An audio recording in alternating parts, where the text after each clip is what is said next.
this is what's being discussed with some very senior operators who've been involved in projects that are clearly illegal, up to including wet works, murder, kidnapping, abductions, human trafficking, the whole nasty business involving UAPs and UFOs.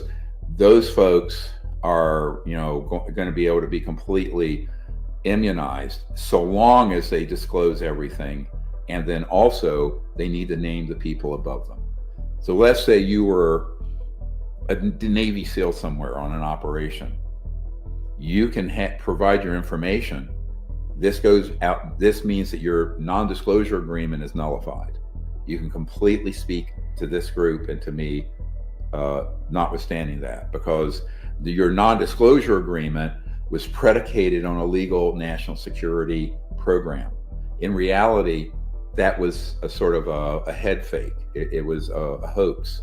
And your non-disclosure agreement is non-binding. You don't have to obey it because the programs you were attached to were themselves illegal and unconstitutional.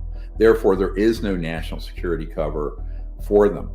And this was, by the way, the assessment we reached in 1994 after I briefed the director of the CIA and people close to the president at the time, President Clinton, and other people in Congress, where it was made very clear to me they were being denied access. And I immediately concluded, and so did constitutional attorneys I spoke with, concluded that in fact those programs are illegal, and therefore all the paperwork, all the non-disclosure agreement, all the sort of, intimidation of operators and people who worked at Lockheed Skunk Works in Northrop, that goes away because those programs were being run illegally. It's basic law that if you're running an illegal operation, you can't then invoke the law to protect yourself, right? It's absurd. Let's use an analogy.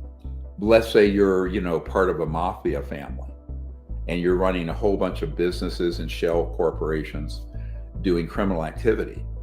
Well, you might have signed a non-disclosure agreement with that company, but it's completely unenforceable